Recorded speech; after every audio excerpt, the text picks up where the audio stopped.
বাংলাদেশের সংগ্রামী বন্ধুরা, সংগ্রামী ছাত্র বন্ধুরা, আমরা 2018 সালে কোটা সংস্কার আন্দোলন করেছিলাম।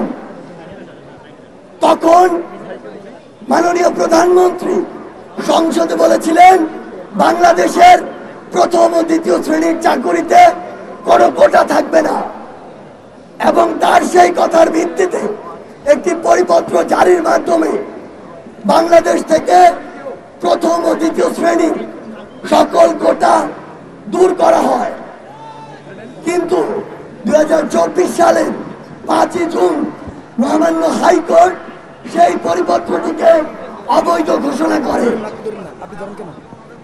সবচেয়ে বড় কথা হচ্ছে আমাদেরকে বলা হচ্ছে যে আমরা কেন হাইকোর্টের এই রায় মেনে নিয়ে কেন আমরা পড়ার টেবিলে ফিরে যাচ্ছি না। আমরা 3টি জায়গা থেকে এই কথাটির সাথে দ্বিমত পোষণ করি।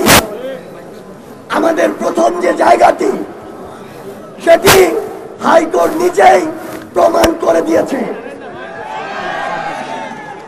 হাইকোর্ট যখন সেই পরিপত্রটিকে 2024 সালে এসে অবৈধ ঘোষণা করতে পারে, তার মানে ওই পরিপত্রটিতে অবশ্যই কোনো ত্রুটি আছে।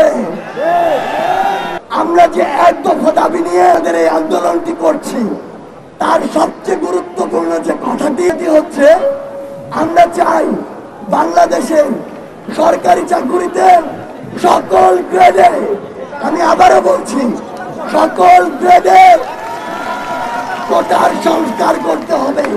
আমরা বিশ্বাস করি মেধাভিত্তিক স্মার্ট বাংলাদেশ গড়ার জন্য সরকারি চাকুরিতে প্রতিটি গ্রেডে এই কোটার সংস্কার করতে হবে।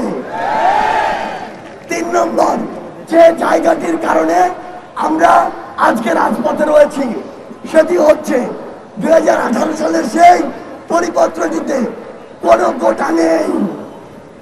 এখন গুরুত্বপূর্ণ কথা হচ্ছে আমরা এখনো বিশ্বাস করি বাংলাদেশে অনগ্রসর কিছু জাতিগোষ্ঠী রয়েছে, আমাদের প্রতিবন্ধী ভাইরা কিংবা পাহাড়ের ওই ক্ষুদ্র নৃগোষ্ঠী যারা রয়েছেন, সে ভাই বোনেরা, আমরা বিশ্বাস করি তাদের জন্য একটি যৌক্তিক মাত্রায় কোটা থাকা উচিত। যেহেতু সংবিধানের এটি বলা হয়েছে, এখন 18 পরিপত্র দেখলে আপনি দেখতে পাবেন এখানে কোনো কোটা নেই। তাহলে একজন মুক্তিযোদ্ধা পরিবারের সন্তানের ভিটের কারণে মহামান্য হাইকোর্ট যদি 18 পরিপত্রকে অবৈধ ঘোষণা করে, তাহলে আজকে থেকে কিছুদিন পরে তো একজন প্রতিবন্ধী যদি বলে, তাহলে এটি অবৈধ ঘোষণা করার সম্ভাবনা আরো বেড়ে যায়।